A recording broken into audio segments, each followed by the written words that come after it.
मेरी बायोग्राफी है, जिसका मैंने जिक्र किया था कि मेरा अब तक क्या एक्सपीरियंस रह चुका है। और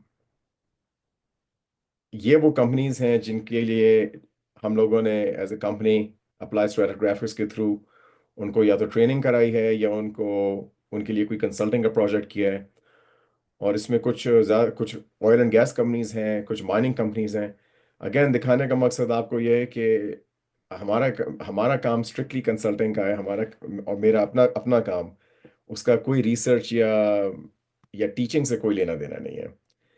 तो आज का लेकिन जो मकसद है ये टॉक कराने का, वो ये है कि बिल्कुल आसान अल्फाज में आपको, सबसे पहले तो मैं इसकी इकोनॉमिक सिग्निफिकेंस की बात करूंगा, क्योंकि बात सारी ये है कि पाकिस्तान में बहुत बड़ा एक माइनिंग बूम आया हुआ है। तो सबसे जो अहम बात है वो है कि इसकी इकोनॉमिक सिग्निफिकेंस क्या है ये आज के वेबिनार की। दूसरा, हम लोग थोड़ी सी बात करेंगे कि ये बनते किस तरह से, पैगमेटाइट बनने में, एप्लाइट बनने में और वेन्स बनने में, इनमें इनको बनाने का क्या तरीका है। फिर हम लोग बात करेंगे इनकी आइडेंटिफिकेशन की फील्ड के अंदर, क्योंकि एक बड़े मशहूर ऑस्ट्रेलियन जियोलॉजिस्ट हैं, उनकी एक कहावत है कि geology is the science of where have I seen this before. तो बात यह है कि अगर आपने कोई चीज़ देखी ही नहीं है तो फिर उसकी फील्ड में जाके शनाख्त करना बहुत टफ है। और मुझे मजबूरन, क्योंकि मैं यहाँ बैठा हूँ और आप वहाँ बैठे हैं, मुझे मजबूरन ये काम तस्वीरों के थ्रू करना पड़ा है, जो कि आइडियल नहीं है। इसका आइडियल तरीका ये है कि ये चीज़ या तो आपको फील्ड में दिखाई जाए, या ये आपको कोर में दिखाई जाए, या ये आपको हैंड सैंपल्स में दिखाई जाए। और जो मैं अपने जो कोर्सेज वगैरह कराता हूँ उसमें यही चीज़, मैं फिर अपने पूरी दुनिया से मैंने सैंपल्स जमा किए हैं जो मैं साथ लेके आता हूँ। तो आपको तरह तरह की, आज मैं जितनी भी तस्वीरों के थ्रू मैं आपको एग्जांपल्स दिखा सकता हूँ, मैं दिखाऊंगा आपको। सबसे पहले तो हम एप्लाइट से शुरू करेंगे, फिर हम पैग्मेटाइट्स की बात करेंगे। फिर मुझे पता है इस वक्त पाकिस्तान में लोगों को पोर्फिरीज में बहुत ज़्यादा इंटरेस्ट है, रेकोडेक की वजह से। तो कुछ पोर्फिरी स्टाइल वेन्स की बात करेंगे हम। और उसके बाद एक एक एग्जांपल मैं आपको एपिथर्मल स्टाइल वेन्स का दिखाऊंगा। और फिर हम एक एग्जांपल में आपको उन वेन्स का दिखाऊंगा जो मेटामॉर्फिक फ्लूइड से बनती हैं, क्योंकि ये जो चीज़ है ये अक्सर लोगों को ये कंफ्यूज कर देती है, ख़ासतौर पर पाकिस्तान में। अक्सर हजरात, मैं लिंक्डइन पे देखता हूँ कि वो वेन्स की तस्वीरें लगाएंगे और फिर पूरी डिस्कशन डिस्कशन करेंगे पोर्फिरीज की। लेकिन वो जो वेन है वो मैं अक्सर मेटामॉर्फिक फ्लूइड से भी प्रोड्यूस हो सकती है। और फिर इंशाल्लाह हम उसको, इन सब चीज़ों को समराइज करेंगे। और जो तस्वीर आप देख रहे हैं, ये तस्वीर को तकरीबन अब से 2 महीने पहले मैंने खींची थी। इधर एक लिथियम पैगमेटाइट है उसकी। तो जितनी भी तस्वीर मैं आपको दिखाऊंगा इस वेबिनार में, वो सब मैंने खींची हैं, सिवाय कुछ के, एक दो के, जो कि उन साहब का मैं डिस्कशन करूंगा जब हम लोग उस स्लाइड पे पहुंचेंगे। तो शुरुआत हम करते हैं इसकी इकोनॉमिक सिग्निफिकेंस की, कि इनको पहचानने की जरूरत क्या है। मतलब आपको पैगमेटाइट में, एप्लाइट में और वेन्स में इसकी शनाख्त करने की जरूरत क्या है। तो जरूरत यह है कि डिफरेंट चीजें डिफरेंट वेन्स में से निकलती हैं, पैगमेटाइट से निकलती हैं, और एप्लाइट से तो कुछ भी नहीं निकलता। तो ये जो तस्वीर आप देख रहे हैं इस वक्त, ये एक सैंपल है जो एक गोल्ड माइन है शिगर वैली में, गिलगित बल्तिस्तान में। वहाँ से ये 2019 में सैंपल निकाला गया था। और ये तस्वीर में तो शायद इस पे अनफॉर्चुनेटली स्केल नहीं है, लेकिन इसका जो साइज़ है वो तकरीबन इतना बड़ा है, जितना बड़ा आप समझ लें कि तकरीबन छोटे साइज़ का फ्रिज या वॉशिंग मशीन होती है। तो ये तकरीबन इतना बड़ा सैंपल है। और शिगर में तो जिन हजरात ने निकाला उनको तो बेचारों को जो पैसे थोड़े बहुत मिले सो मिले।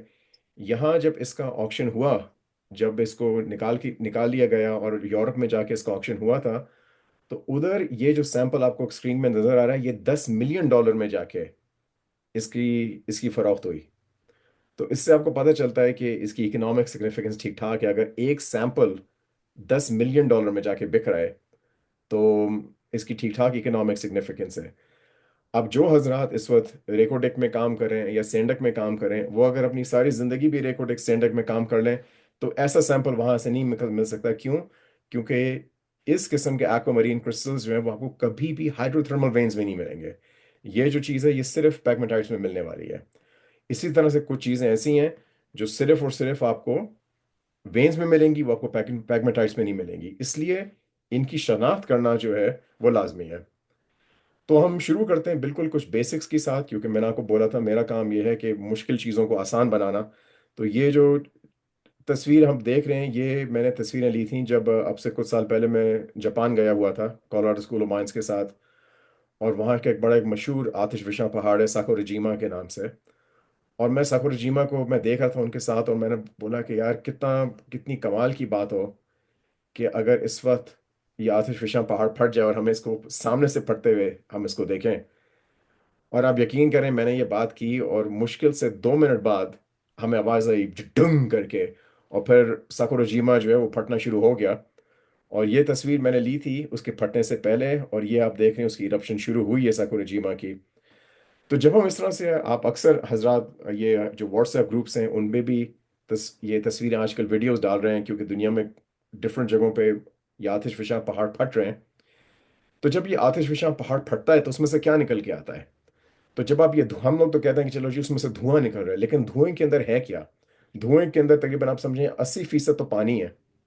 उसके बाद उसके अंदर वोलेटाइल्स हैं। वोलेटाइल्स वो गैसेस हैं जो अलग से निकल रही हैं इसमें से, वो किसी मिनरल के अंदर नहीं फंसी हुई, वो अलग से गैस निकल रही है।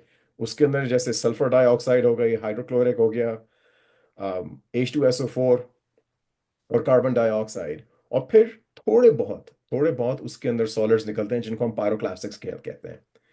तो ये तो चलो हमें एक थोड़ा सा सैंपल मिल गया कि जमीन के अंदर से निकल के क्या चीज बाहर आ रही है।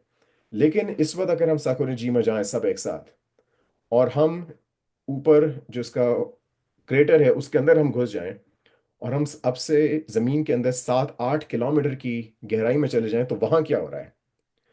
तो वहां अगर हम पहुंचते हैं तो वहां अंदर एक मैग्मा चेंबर है। और हर रोज उस मैग्मा चेंबर के अंदर एक प्रोसेस चल रहा है जिसको हम कहते हैं क्रिस्टल डिफरेंशिएशन कहते हैं या फ्रैक्शनेशन कहते हैं।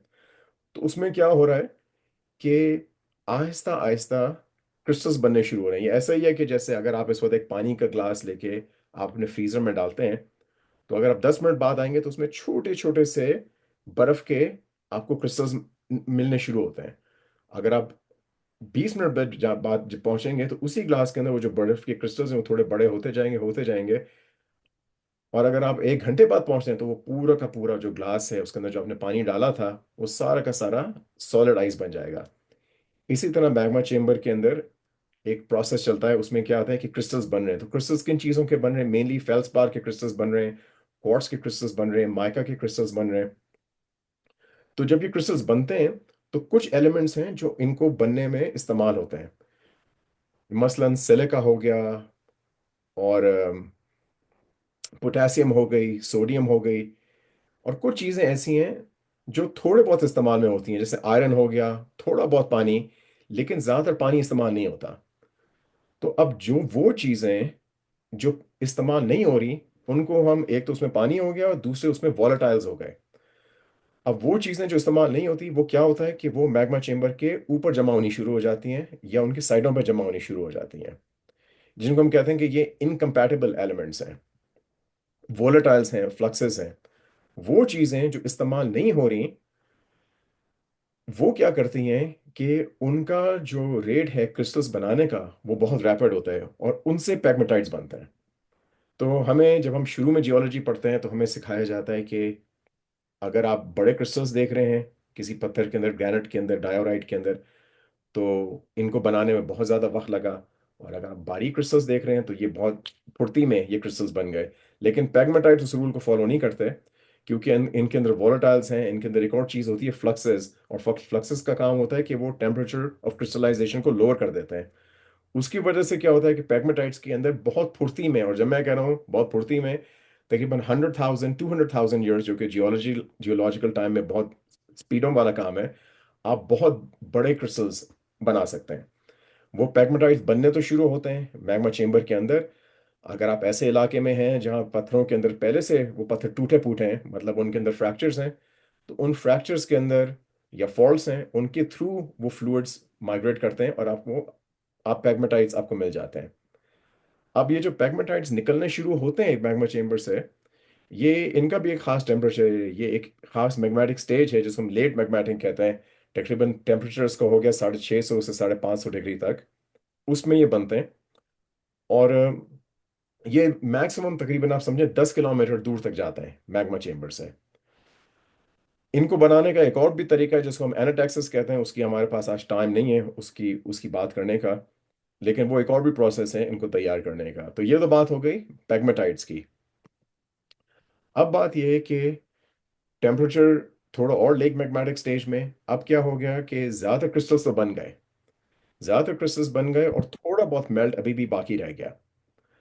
और वोलेटाइल्स जो हैं वो तो पैग्मेटाइट्स अपने साथ रह गए, क्योंकि वो अपने साथ वोलेटाइल्स ले गए। और वोलेटाइल्स में ऐसी चीज़ें हैं जैसे बोरॉन हो गया, लिथियम हो गई, बेरिलियम हो गई, वो चीज़ें अब छड़ चली गई।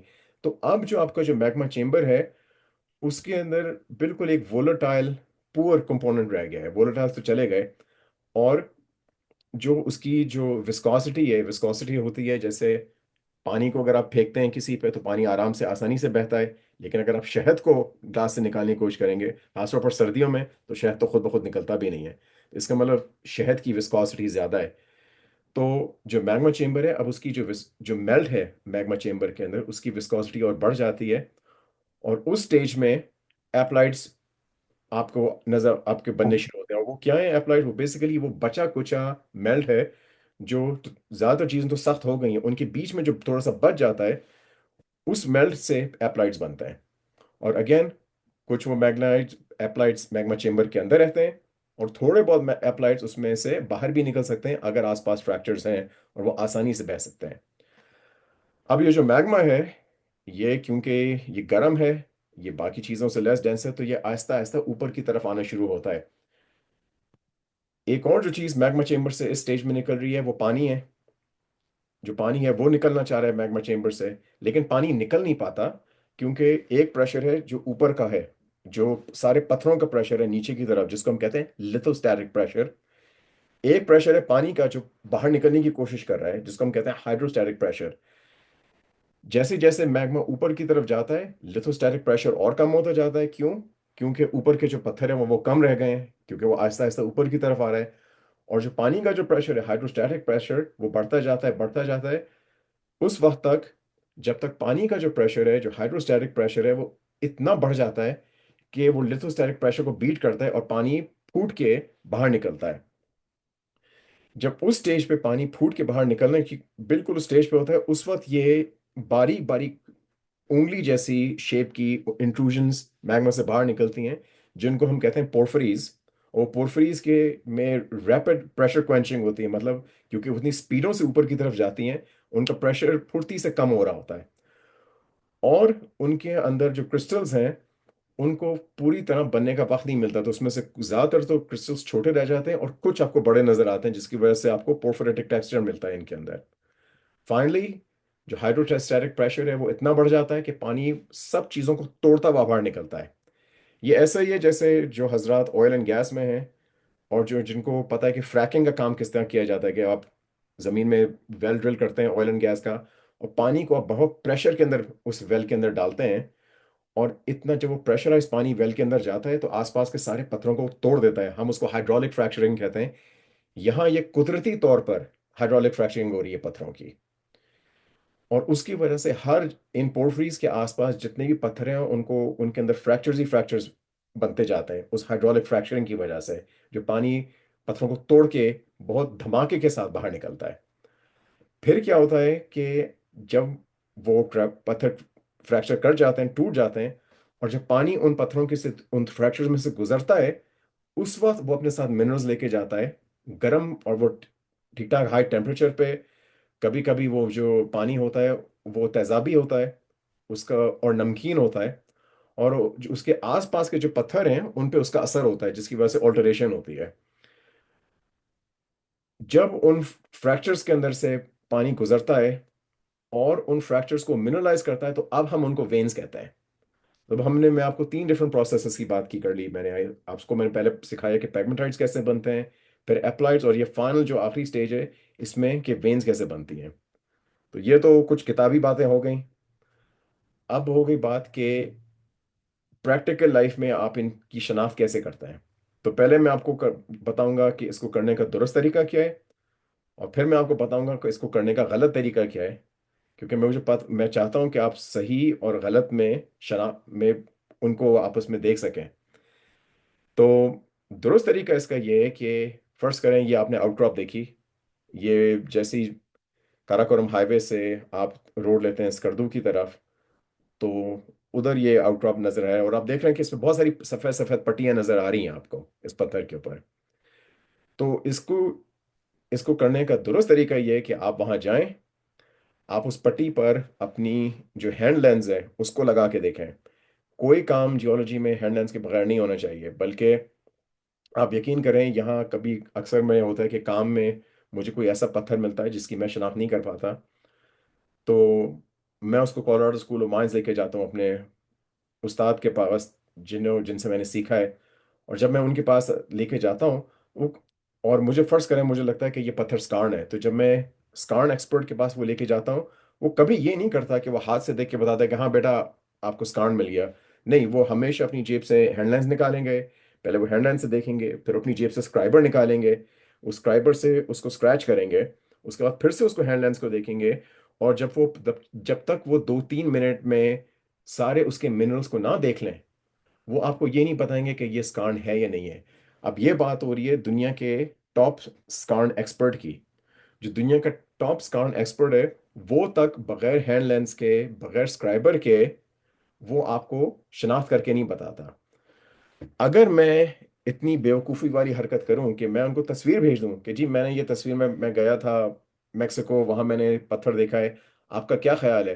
तो उनका ख्याल ये होगा कि वो एक, अगर वो चाहते, इधर तो लॉज ऐसे हैं कि वो नहीं कर सकते, लेकिन अगर उनका बस चलता तो वो एक खींच के एक चपेड़ लगाते मेरे मुंह पे और कहते ये तुम क्या जाहिलाना बातें कर रहे हो। तो यहाँ इसको बहुत ही घटिया और जलील हरकत समझा जाता है अगर आप किसी को तस्वीर दिखा के कोई चीज़ आइडेंटिफाई कराना चाहते हैं। ठीक है। तो अब मैंने आपको दुरुस्त तरीका भी सिखा दिया, अब बात करते हैं गलत तरीके की।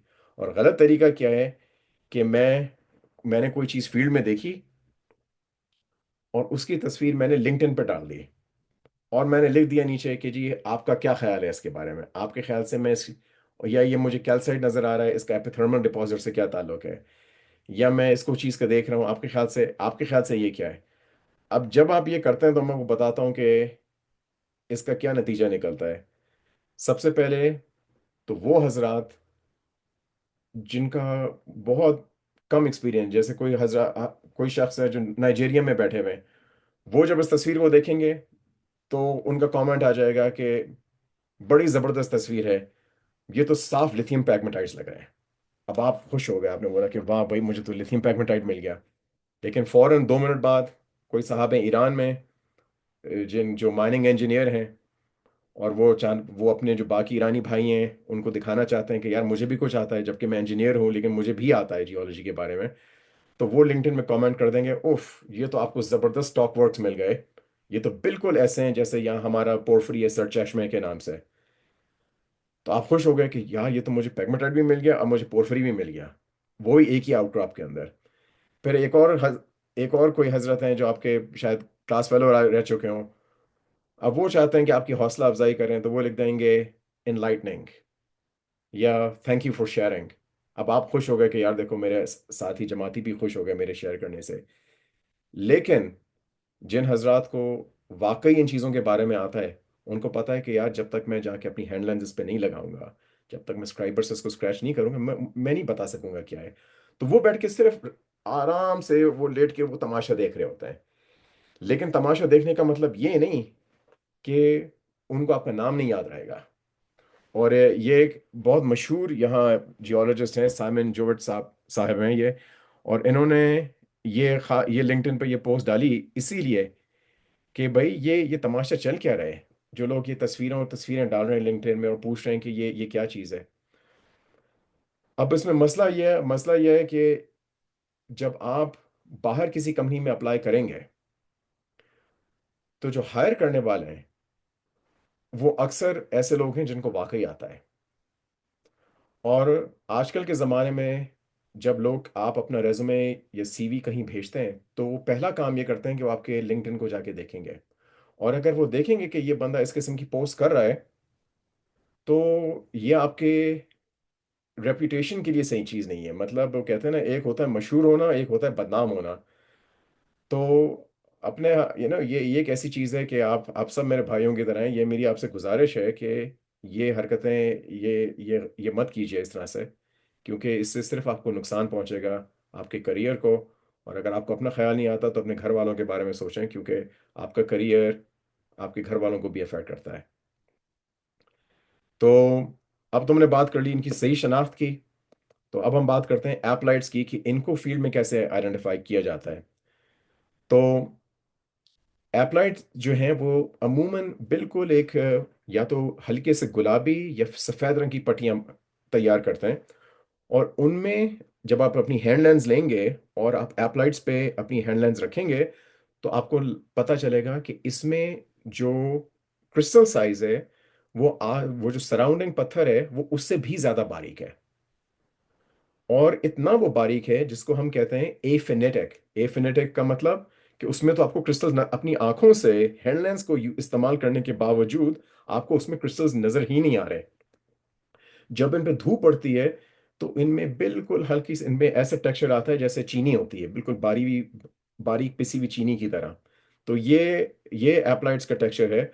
और ये जो है ये बहुत बहुत बहुत ज़्यादा कॉमन है, खासतौर पर गिलगित बल्तिस्तान साइड पर। कुछ अर्से ही पहले मैंने एक साहब की लिंक्डइन पोस्ट देखी जो उन्होंने डाली हुई थी अताबाद लेक के पास। और वो पहाड़ों पे एप्लाइड वेन्स है वहाँ उस जगह के ऊपर। और उन्होंने वहाँ पूरी नीचे फिर डिस्कशन कर दी पोर्फरीज की, कि यहाँ भी पोर्फरी की इन्वेस्टिगेशन करनी चाहिए क्योंकि मुझे यहाँ वेन्स नजर आई हैं, फलाना ढिमकाना। तो वो पोर्फरी वेन्स नहीं है, वो एप्लाइड है। और अगर अगर आप एआई का इस्तेमाल करते हैं तो एआई तो आपको बताएगा कि इसमें एप्लाइड्स में ये भी निकलता है और वो भी निकलता है, लेकिन असल बात है कि एप्लाइड्स में कहीं कुछ नहीं निकलता। तो ये बहुत ज़्यादा नज़र आती हैं, लेकिन ये बिल्कुल बेकार चीज़ है। इसमें कोई जो है इसका काम की चीज़ आपको नहीं मिलेगी। तो अब हमने बेकार चीज़ों की हम बात करें तो सबसे पहले तो हमने एप्लाइड्स की बात कर ली। एप्लाइड्स अगर आपको नज़र आ रहे हैं वो बेकार हैं, आप इग्नोर करें, आप आगे बढ़ें। जो अगली जो चीज़ है जो बेकार है, जो कि अक्सर लेकिन पाकिस्तान में बहुत कॉमन तौर पर आपको नज़र आती है, वो मेफिक पैगमेटाइट्स हैं। या कुछ लोग उनको गैब्रोइक पैगमेटाइट्स भी कहते हैं। और इन पैगमेटाइट्स में अक्सर आपको बड़े बड़े पेरोक्सीन के क्रिस्टल्स नज़र आते हैं या हॉर्नब्लेंड के क्रिस्टल्स नज़र आते हैं।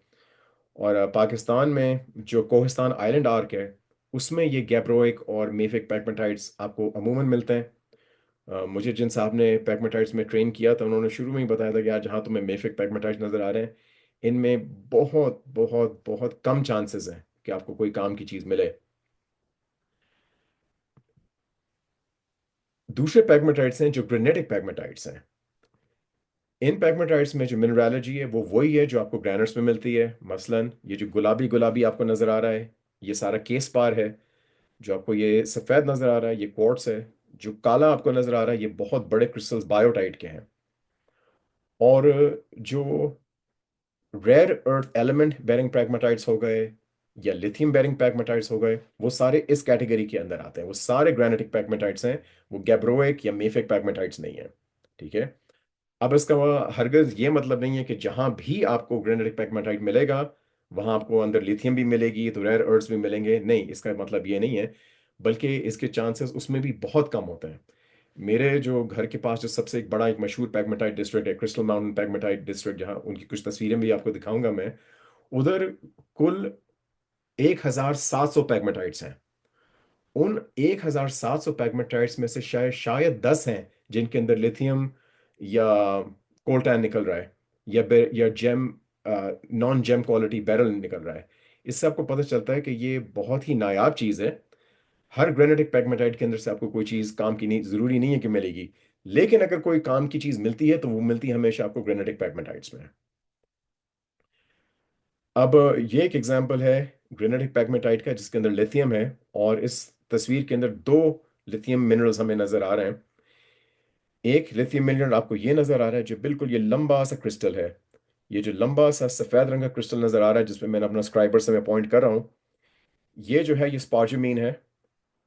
और ये जो गुलाबी आपको नजर आ रहा है, ये लेपिडोलाइट है।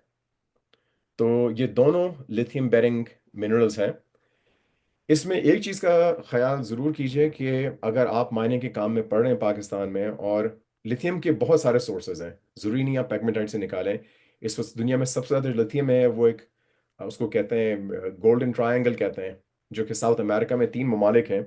वहाँ जो सूखी हुई झीलें होती हैं, जो नमकीन झील सूख जाती है, उधर से उसको सालार कहते हैं स्पेनिश में, तो वहाँ से लिथियम वो लोग निकाल रहे हैं।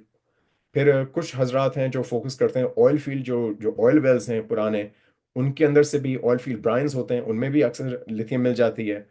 और फिर लिथियम क्लेज होते हैं, जिसमें मेरी एक तरह से एक स्पेशलाइजेशन है। और अगर आपको इसके लिए बारे में सीखना है तो मैं आपको अपना पेपर भेज सकता हूँ, क्योंकि मैं प्रेजेंट करने वाला हूँ इसके बारे में। तो लिथियम क्लेज भी एक और सोर्स है लिथियम की। सबसे आसानी से जो लिथियम निकलती है वो सलार से निकलती है, और सबसे मुश्किल से जो लिथियम निकलती है वो पैग्मेटाइट से निकलती है। तो ग्रेड्स पैग्मेटाइट्स में हाई हैं, लेकिन इसकी जो मेटलर्जी है वो बहुत मुश्किल है। तो अगर आप पाकिस्तान में काम करना चाहते हैं लिथियम में, और आपको लिथियम बेरिंग पैग्मेटाइट्स मिलते हैं, तो ये इस चीज़ का खास ख्याल रखिएगा कि इसकी, अगर आप पाकिस्तान में अगर आप इसका प्लांट लगाना चाहते हैं, तो इसकी मेटलर्जी बहुत मुश्किल है। अगर आप इसको रॉ और चाइना भिजवा रहे हैं तो वो बिल्कुल अलग बात है, उसमें कोई मसले वाली बात नहीं है। ये एक और ग्रेनाइटिक पैग्मेटाइट है। इसमें अगेन, जो ये आपको ये ग्रे से कलर का मिनरल नजर आ रहा है वो सारा क्वार्ट्स है। ये भी सारा क्वार्ट्स है आसपास। और ये जो गुलाबी रंग का आपको मिनरल नजर आ रहा है, थोड़ा जो हेक्सागोनल शेप का है ओवरऑल, ये जो है ये फ्लोराइट है। और फ्लोराइट के अंदर ये जो गहरे रंग के जो आपको मिनरल्स नजर आ रहे हैं, बिल्कुल जैसे जो जंग आलूद से हैं, ये जो है ये एक इसमें बेसनेसाइट है और थैलेनाइट है। ये जो बेसनेसाइट और थैलेनाइट है, इनके अंदर रेयर अर्थ एलिमेंट्स हैं। ठीक है। तो जो रेयर अर्थ एलिमेंट्स हैं वो भी इन्हीं ग्रेनाइटिक पैग्मेटाइट्स में से निकलते हैं। लेकिन जरूरी नहीं है कि सारे ग्रेनाइटिक पैग्मेटाइट्स में से रेयर अर्थ एलिमेंट्स बनाए। ईशान भाई, आपको अपना माइक्रोफोन बंद करना पड़ेगा।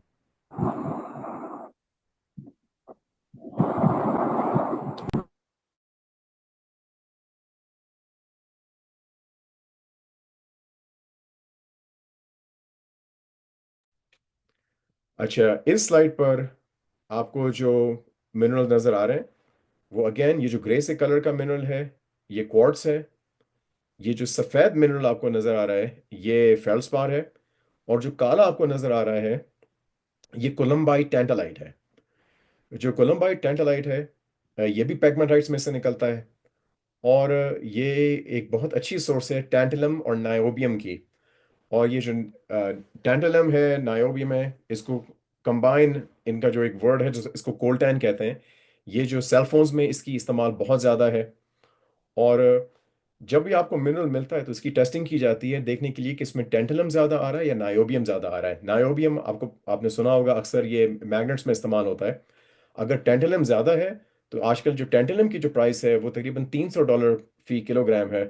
जो नायोबियम की है वो बहुत कम है, उससे बहुत कम है, वो तकरीबन $80 फी किलोग्राम है, लेकिन वो भी ठीक ठाक है। तो दिखने में ये आपको लगते हैं जैसे काफ़ी टोरमलीन, जैसे जिन हजरात ने टोरमलीन देखा है पैग्मेटाइट्स में, दिखने में ये टोरमलीन जैसा लगता है। लेकिन जब आप इसको तोड़ते हैं तो टोरमलीन में एक तो चमक बड़ी ज़बरदस्त नज़र आती है, और फिर टोरमलीन में जो खास बात है वो स्ट्राइएशंस आती हैं, उसके ऊपर काली काली पट्टियां नज़र आ रही होती हैं अगर आप उसको टोरमलीन को लाइट में हिलाएं। और जो ये जो कोलम्बाइट टेंटलाइट है, इसमें बिल्कुल वो चमक नहीं है। वो ये बिल्कुल डल कलर के, डल कलर ये हैं, काले रंग के टोरमलीन स्टाइल ही, लेकिन ये बिल्कुल डल होता है। ये वाली जो तस्वीरें अब मैं आपको दिखाने जा रहा हूँ, ये मैं बहुत शुक्रगुजार हूँ डॉक्टर अमजद हुसैन साहब का, जो चाइना में रिसर्च कर रहे हैं पैग्मेटाइट्स पे। और मुझे इनसे बात करके, मैं इनसे सीखा भी बहुत कुछ हूँ, और मुझे इनसे बात करके बड़ी खुशी हुई, क्योंकि ये काम तो चाइना में बैठ के कर रहे हैं, लेकिन जो काम कर रहे हैं वो पाकिस्तान पे कर रहे हैं, जो कि बहुत बड़ी बात है। और इन्होंने काफ़ी कॉन्ट्रीब्यूशंस की हैं नॉर्दर्न एरियाज में, गिलगित बल्तिस्तान साइड के ऊपर पैग्मेटाइट्स को देख के। पाकिस्तान की प्रीमियर पैग्मेटोलॉजिस्ट हैं ये डॉक्टर अमजद हुसैन साहब। और उनकी बड़ी नवाजिश है कि उन्होंने मुझे ये मुझे तस्वीरें दी हैं। ये जो तस्वीर आप देख देख रहे हैं, ये कोहिस्तान में तंगीर जो वैली है ये उसकी है। और वहाँ उन्होंने पेगमेटाइट्स पे काफ़ी काम किया है। और वहाँ ये जो आपको जो काला मिनरल नज़र आ रहा है, ये मिनरल है चेफकेनाइट से। नाउ चेफकेनाइट के अंदर आपको रेयर अर्थ्स भी मिलते हैं, सीसियम हो गया, लैंथैनम हो गया। लेकिन अगर इस इनको माइनिंग में आपको एहतियात करनी चाहिए, क्योंकि इनके अंदर कभी कभी आपको थोरियम भी मिल जाती है जो कि रेडियो एक्टिव है। तो फिर क्योंकि वो रेडियो एक्टिव है, तो उसको जो जो माइनर्स उस चीज़ में इन्वॉल्व हैं, जो साहब उसको हैंडल करें, उसको बड़े ख़ास तरीके से हैंडल करना पड़ता है। एक और मैं इसके साथ चेफ कैनेट के साथ बात ये करता चलूँ, और ये डॉक्टर अमजद साहब बाद में जब सवाल जवाब हम करेंगे इस चीज़ को क्लैरिफाई कर सकते हैं। इसके जो आपको डिपॉजिट्स मिलते हैं, उनकी पॉकेट ज़्यादा, उनकी जो टनेज है वो अक्सर आपको कम मिलती है। लेकिन चेफकेनाइट को बेचने के दो तरीके हैं। एक तो ये कि जैसे ये आपको काली पट्टियां यहाँ नजर आ रही हैं एज, और आप उसको बेच दें। चेफकेनाइट के क्रिस्टल्स भी मिलते हैं इन पैगमेटाइट्स के अंदर, और इनकी जो वैल्यू है एज मिनरल स्पेसिमेंस, वो और से कहीं ज्यादा है। तो अगर आप तो इसको कुछ मिनरल्स ऐसे हैं, जैसे बैरल हो गया, बैरल आप चाहें तो एक्वामरीन क्रिस्टल स्पेसिमेंस आप बेच सकते हैं जिनकी प्राइस बहुत ज्यादा है। लेकिन अगर उसी क्रिस्टल को आपको पीस के और आप उसको जस्ट एज बैरल और इस्तेमाल करेंगे, तो उस प्राइस में जमीन आसमान का फर्क आएगा। तो अब हम पैगमेटाइट से हट के बात करते हैं। मैंने आपको एप्लाइट्स दिखा दिए जो कि बेकार हैं।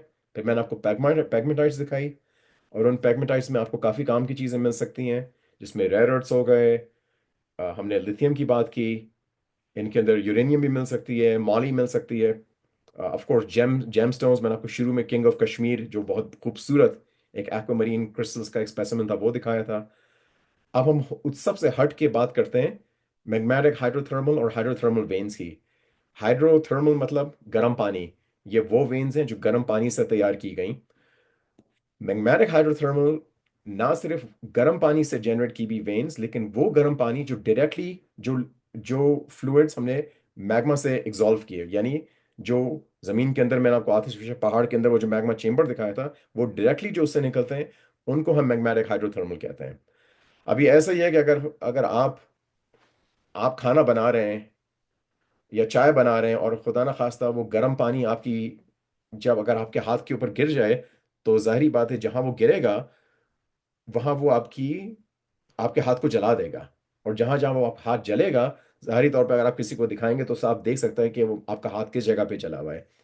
इसी तरह जब आप 400 से 600 डिग्री पे का पानी जब आप पत्थरों से गुजारेंगे, तो वो आसपास के पत्थरों को भी वो जलाएगा। और जब पत्थर जलते हैं तो क्या होता है कि उनके मिनरल्स बदलना शुरू होते हैं, एक मिनरल को दूसरा मिनरल रिप्लेस कर देता है अक्सर।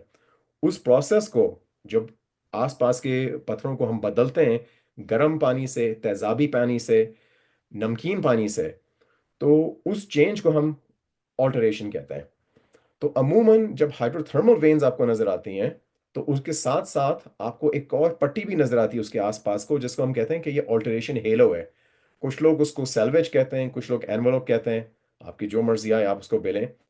लेकिन ये जो तस्वीर मैं आपको दिखा रहा हूँ, ये मैंने इस्तंबुल एयरपोर्ट में, मेरे साथ हमेशा मेरे ग्रेन साइज चार्ट साथ रहता है।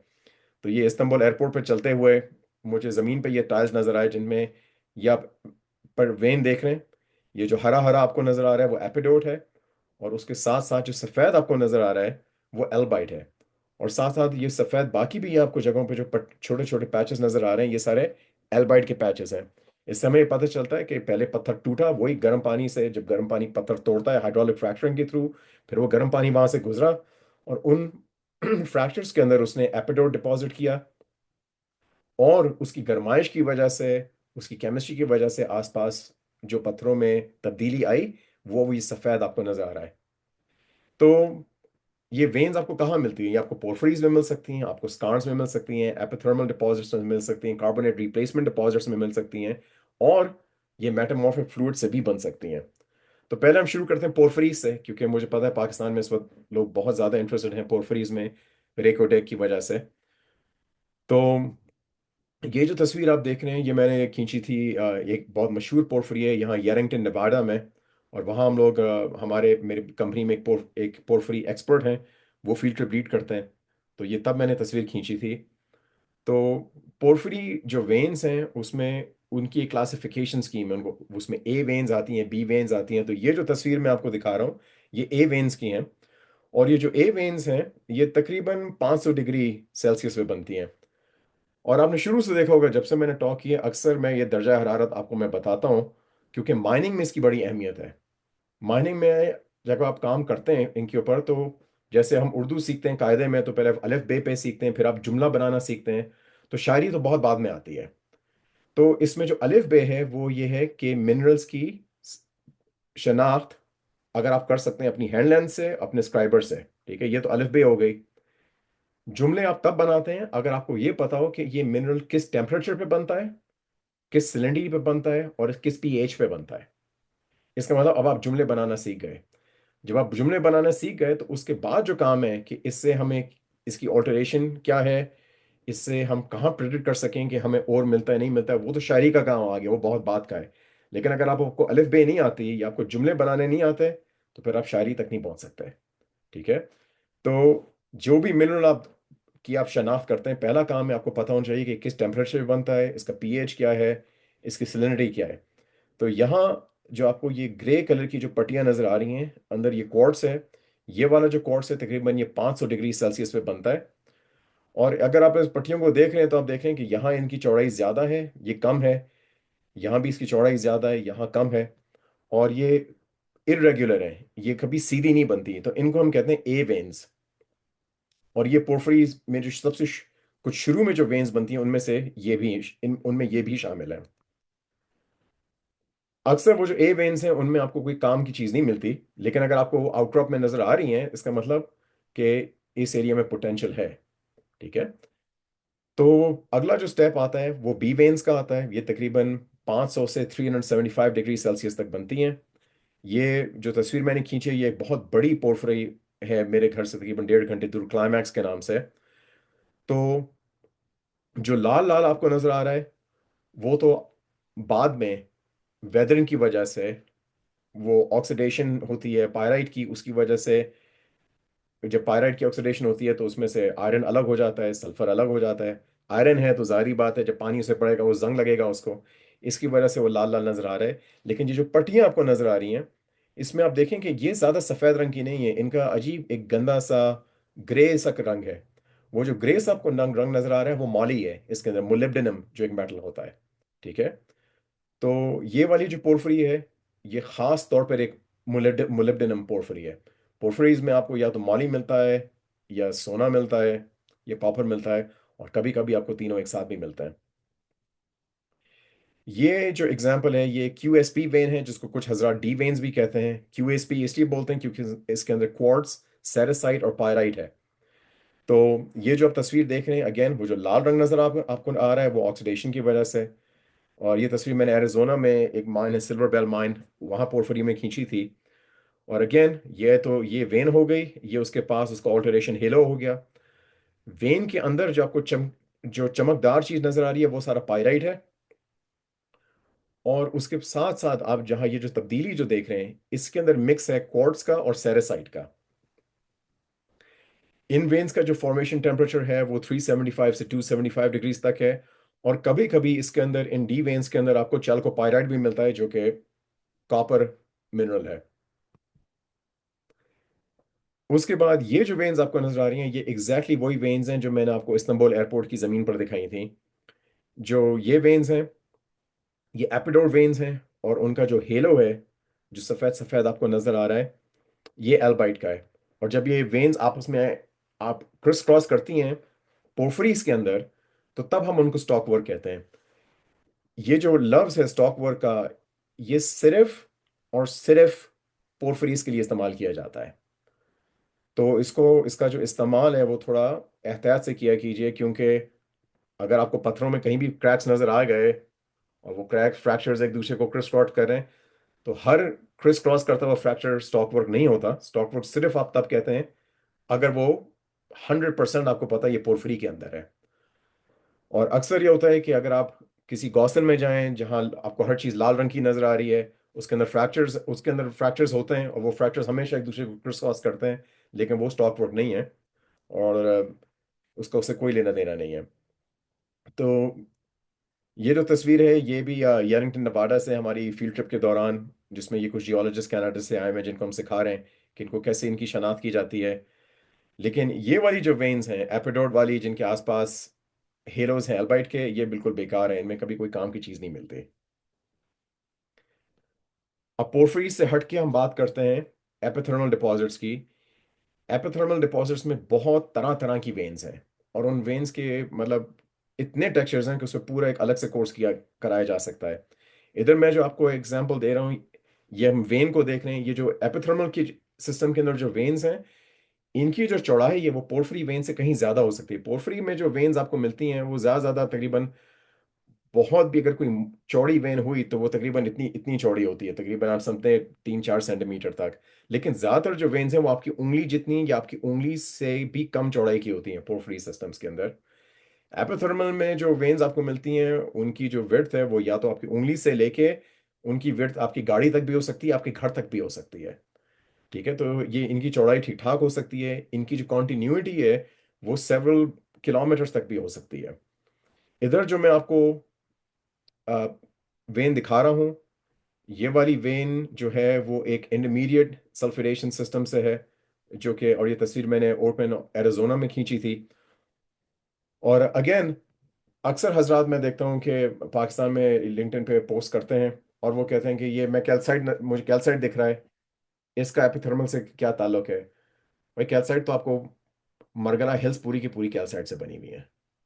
तो जब अगर आपने कैल्साइट से, अगर सिर्फ आपको कैल्साइट दिख रहा है तो उसका पोर्फिरी, उसका किसी एपिथर्मल सिस्टम से कोई लेना देना नहीं है। बात उसके टेक्सचर की है कि वो किस टेक्सचर का कैल्साइट आपको निक रहा है, दिख रहा है। मरगरा हिल्स मैंने बोला लाइमस्टोन की बनी हुई है, पूरी की हर जगह 100% कैल्साइट है, या थोड़ा बहुत शायद बीच में डोलोमाइट आ जाए, लेकिन उसका मतलब ये थोड़ी है कि वो एपिथर्मल सिस्टम है कोई। ठीक है, तो बात ये है कि, या अक्सर हजरात ये करते हैं कि ओह मुझे यहाँ क्लोराइड नजर आ रहा है और मुझे एपिडोट नजर आ रहा है, तो ये जरूर प्रोलिटिक होगा। माजरत है। जी जी। तो बात मिनरल्स की नहीं है, बात उन मिनरल्स के टेक्सचर की है। और यहाँ जो आपको टेक्सचर इस वक्त नजर आ रहा है, इसको हम लैटिस कैल्साइट टेक्सचर कहते हैं, जिसमें बिल्कुल क्रिस क्रॉस आपको नजर आ रहा है कि छोटे छोटे बिल्कुल प्लेट्स नजर आ रही हैं। जैसे ये जब आप आलू के चिप्स खरीदते हैं किसी थैले से, जब वो आलू के चिप्स निकलते हैं, तो जैसे वो आलू, वो चिप्स पड़े होते हैं थैले के अंदर, उसी तरह से आपको चिप्स नजर आ रहे होते हैं कैल्साइट के। तो ये जो ब्लेडेड कैल्साइट है ये इंडिकेट करता है कि यहाँ बॉइलिंग हुई है पानी की, और ये एपिथर्मल टेक्सचर इंडिकेट करता है। और अक्सर इस बॉइलिंग टेक्सचर के साथ आपको सोना भी मिलता है इन एपिथर्मल सिस्टम्स में। आखिरी स्लाइड, जो मैं आपको आखिरी एग्जांपल जो मैं दिखाना चाहता हूँ, वो एग्जांपल है ये हाइड्रोथर्मल सिस्टम्स का। और सॉरी, हाइड्रोथर्मल ये नहीं, सॉरी, मेटामॉर्फिक सिस्टम का, क्योंकि मेटामॉर्फिक फ्लूइड्स भी पट्टियां बनाते हैं। इस पत्थर के अंदर आप देखें, ये एक एक पट्टी यहाँ आपको ग्रीन नजर आ रही है, एक ये नजर आ रही है, एक ये नजर आ रही है। साथ साथ ये जो डार्क ग्रीन मिनरल आपको नजर आ रहा है ये क्लोराइड है। तो अब आपको क्लोराइड भी मिल गया, आपको एपिडोट भी मिल गया। अक्सर हजरात इसको देखते हैं और कहते हैं यार क्योंकि हमें क्लोराइड भी मिल रहा है और एपिडोट भी मिल रहा है, तो ये जरूर प्रोपोलिटिक होगा, यानी आसपास कोई पोरफरी होगी। लेकिन इसका दूर दूर तक किसी पोरफरी से कोई ताल्लुक नहीं है। मेटामॉर्फिक फ्लूइड्स भी गर्म है, वो पत्थरों से जब गुजरते हैं तो पट्टियां बनाते हैं, और उन पट्टियों में अक्सर आपको एपिडोट मिलता है। और मेटामॉर्फिक रॉक्स के अंदर अक्सर आपको क्लोराइड भी मिलता है। और अगर आप नंगा पर्वत के आसपास हैं, कोहिस्तान डिस्ट्रिक्ट के अंदर, तो वो भरा हुआ है इन एपिडोट वेन्स के अंदर, क्योंकि नंगा पर्वत का जो पूरा मैसिफ है उसकी अपलिफ्ट हो रही है। अगर आप कभी काराकोरम हाईवे पे गुजरे तत्ता पानी से, वहां गर्म पानी आ रहा है। अगेन उसका मैग्मा से कोई लेना देना नहीं है, उसका नंगा पर्वत की एक्सह्यूमेशन से लेना देना है। और अगेन ये चीज़ बहुत कॉमन है, इसका किसी मिनरल डिपॉजिट से कोई लेना देना नहीं। लेकिन मेटामॉर्फिक फ्लूइड्स से में भी आपको कभी कभी ऐसी वेन्स हैं जिनमें आपको एनकराइट मिलता है, फ्यूक्साइट मिलता है, और उन वेन्स के अंदर कभी कभी आपको सोना मिलता है, जिसको हम ओरोजेनिक गोल्ड कहते हैं। तो इसको हम इंशाल्लाह वेबिनार को हम ख़त्म करते हैं। इसके अंदर मुझे उम्मीद है कि आप ये चीज़ें सीखे होंगे कि पहली बात ये, कभी आप अस्यूम नहीं कर सकते।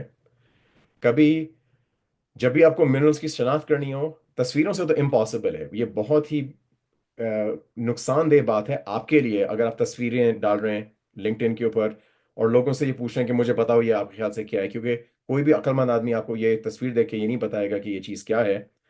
हर चीज़ का एक प्रॉपर तरीका है। पैगमेटाइट्स की शनाख्त का एक प्रॉपर तरीका है। तो उसका तरीका ये है कि आप जिनको आता है आप उनसे पूछें। और हैंड हेल्ड जो XRF है, XRF कभी आपको XRF आपको एलिमेंट्स बताता है, वो भी बहुत कम चीज़ों के। वो मिनरलोजी नहीं बताता आपको, तो उस पर आप रिलाई नहीं कर सकते। एप्लाइड डाइक्स और सिल्स बहुत कॉमन है, जो कि आपको ये बल्तोरो ग्लेशियर में मैंने एक तस्वीर देखी थी, उसमें ये सारी जो पट्टियां ये सारी एप्लाइड्स की हैं, बहुत ज़्यादा कॉमन है गिलगित बल्तिस्तान में। लेकिन इनके अंदर ना आपको ओर मिलता है और ना ही इनके अंदर आपको कोई जेमस्टोन पॉकेट्स मिलती हैं।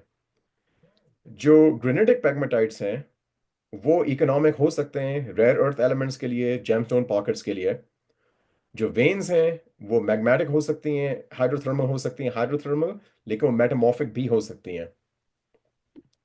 और ख़ास तौर पे इस चीज़ का ख्याल रखें कि अगर आपको वेन्स नज़र आ रही हैं तो ज़रूरी नहीं है कि उन वेन्स के अंदर आपको कोई काम की चीज़ मिले। लेकिन दुनिया के सबसे बड़े कॉपर, गोल्ड और सिल्वर जो डिपॉजिट्स मिले हैं वो सब वेन्स के साथ एसोसिएटेड होते हैं। तो मुझे उम्मीद है कि आज इस टेक्निकल वेबिनार में आपको एक काम की चीज़ सीखे होंगे।